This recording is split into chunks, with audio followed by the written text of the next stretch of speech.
There's a credit card move that lets an everyday consumer earn $2,000 to $4,000 a year, completely tax-free, just by understanding how billing cycles and interest timing actually work. And your bank, your financial advisor, and every personal finance class you ever sat through will never tell you it exists. Because if you knew this, you'd stop making them money. Most people relate to credit cards exactly one way. You swipe, you get a bill, you pay it. Maybe you collect a few points. Maybe you carry a balance and pay 18, 22, 29% interest on money you already spent. The average American household carries over $6,300 in credit card debt. That's not an accident. That's a system designed to extract from people who were never taught how the other side of this tool works. But the people who understand credit differently, they're not paying the bank. The bank is paying them. Here's what they know that you don't. It's called credit card arbitrage. And before you think this is some gray area, it isn't. It's completely legal. The IRS has signed off on it. Banks know it exists. They just don't advertise it. Here's the core idea. When you open a new credit card with a 0% introductory APR, the bank is agreeing to loan you money for free, sometimes for 12 months, sometimes for 21. No interest. Zero.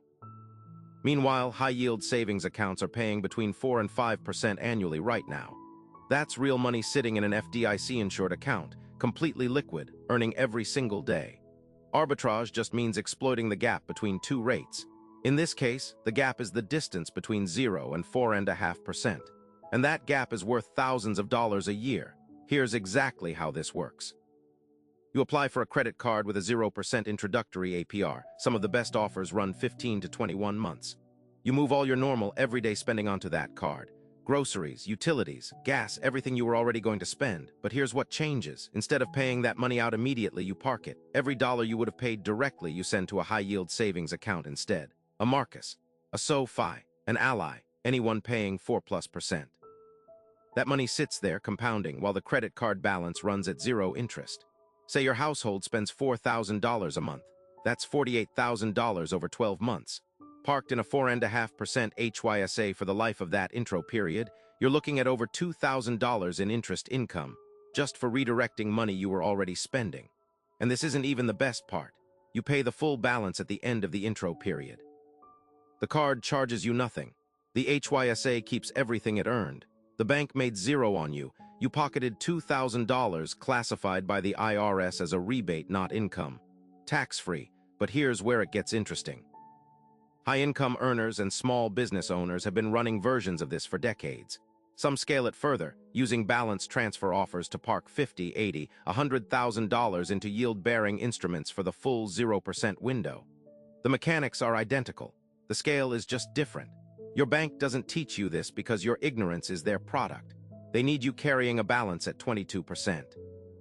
They need late fees, foreign transaction fees, annual fees, while the float goes to them. The school system never covered it because this country doesn't teach financial literacy. It teaches compliance. You show up, you earn, you spend, you borrow at their rates, you retire behind. That's the design. This is the exit door. Now one catch, and it matters. This only works if you are disciplined enough to not spend the money sitting in the HYSA before the balance comes due. One missed payoff, one partial payment at the end of the intro window, and deferred interest on some cards kicks in retroactively, wiping out everything you earned and then some. Read the terms. Know your exact payoff date. Automate the final payment. Done right, this is not a hack. It's not a loophole. It's just understanding money mechanics at a level your bank hopes you never reach. Here's what I want you to sit with.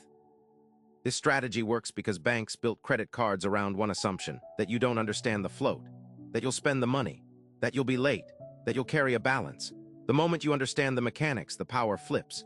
And there's a related move that goes much further, one that uses your credit profile to access a form of liquidity Wall Street investors have quietly used for 30 years to avoid ever selling an asset again, even in a down market. That's the next file.